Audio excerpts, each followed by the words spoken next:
नमस्कार, मी सीमाताई नांदेडकर. माझ्या युट्यूब चॅनलमध्ये तुमचं स्वागत आहे. तर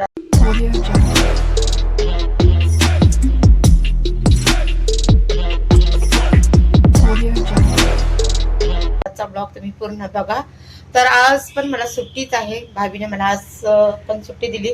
रात्री फोन केला होता की दीदी मत आऊ कल पण उद्या पण येऊ नका असं सांगितलं. तर मला गुरुवार, शुक्रवार, शनिवार आणि आज शनिवार सुद्धा मी त्यांनी रात्री फोन करून विचारायचे की रविवारी काम आहे की नाही. तर बघू आता, जर काम असलं तर तुम्हाला ब्लॉग बघायला भेटणारच आणि नाही राहिलं तरी पण मी घरातला ब्लॉग दाखवून तुम्हाला, हे की नाही. चला आता डाळ भात बनवायचा आहे आज मला. जास्त काय नाही बनवायचं, फक्त डाळ भात बनवायचं. सकाळी मच्छी केली होती, मच्छीचा रस्सा केलता. तर आता फक्त साधारण डाळ भात खायचा आहे. चला लवकर बनवून घेते. आज मी तुमच्यासोबत जैन लोकांची डाळ शेअर करणार आहे. एकदम गोड, आंबट आणि तिखट, लई छान लागती. तुम्ही नक्कीच करून बघा. जर तुम्ही कधी कामाला जर लागलात जैन लोकांच्या इथं, तर तुम्हाला ही रेसिपी आलीच पाहिजे, कारण त्यांची ही डाळ फेवरेट असते. त्यांनी रोज रात्री ही डाळ करून खातात. तर अलग अलग तरीक्याचे राहतात. एक वरून तडका देतात आणि एक डायरेक्ट तडका देतात. दोन तरीक्याच्या डाळी असतात. तर आता मी तुम्हाला सांगते. ह्या डाळीला चांगलं धुवून घ्या कुकरमध्ये.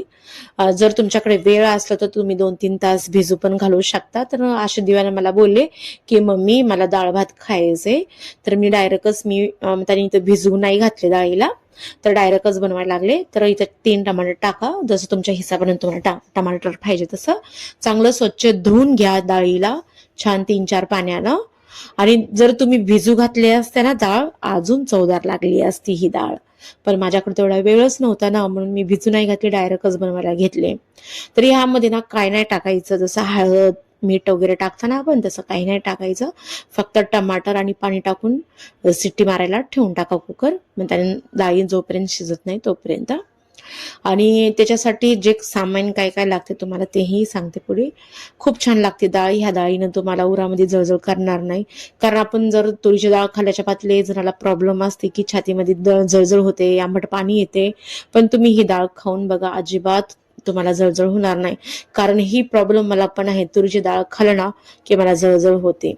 जसं आपली जी डाळ राहते ना करता आपण सेम, तर तशी डाळ खाल्ल्याच्या बाद मला खरंच लई जळजळ होते, पाणी येते आंबट. मला इनो घेतल्याशिवाय मग ते मला हेच होत नाही. तर ही डाळीनं मला काहीच होत नाही, मग त्याने आंबट पाणी वगैरे काही होत नाही. तर कुकरला लावले मी. आता तुम्हाला दाखवते की काय काय याच्यामध्ये टाकायचंय. हे बघा,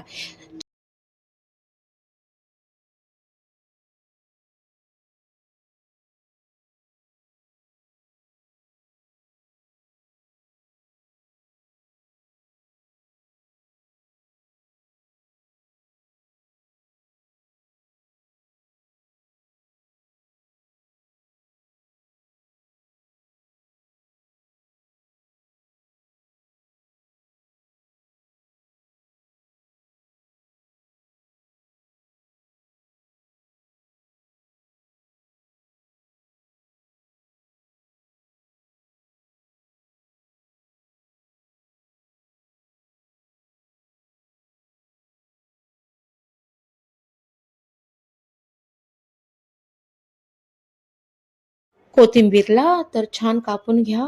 आणि ह्यामध्ये म्हणताना तुम्ही आहे ना, ते लोक कसं करतात, गूळ टाकून करतात. आता माझ्याकडे तर गूळ नाहीये, तर मी गुळाचीच केली असते. पण आशिष बोलला की मी दुकानला जाणार नाही, मग मी झोपला होता आशिष, मग याच्यासाठी मी जाऊ दे. तर ह्यासाठी मी साखर टाकली याच्यामध्ये, आणि साखर टाकून सुद्धा खूप छान लागते ही डाळ. पण ह्या डाळीमध्ये जास्त करून गुळ टाकतात, ते लोक गुळ जास्त खातात. तर यामध्ये कांदा आणि लसण नाही टाकायचं. ते लोक कांदा आणि लसण खात नाहीत, तर कांदा लसण नाही टाकायचं. तर आता कोथिंबीर वगैरे कापून घेतल्याच्या बाद आता तुम्हाला इकडे मी भात पण टाकलाय. म्हणलं चला डाळ बनिता बनिता मी भात पण टाकून घेते. तर भात आपलं साधं सिंपल बनले, जिरा राईस सोबत सुद्धा खूप छान लागते ही डाळ. तर ते लोक बासमती खातात, आपण थोडी, आम्ही कोलम तांदूळ खाता.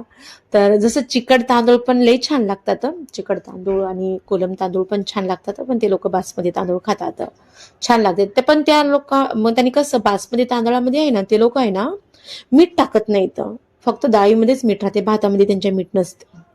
तर इथं डाळ शिजून घेतले, त्यामध्ये मी पाणी टाकले गरम करून आणि मस्त एकदम हे करून घेतले, मिक्स करून घेतले. म्हणजे एकदम चांगली डाळ शिजली पाहिजे, एकदम बारीक बारीक, म्हणजे त्याची सगळी डाळ शिजली पाहिजे असं नाही का.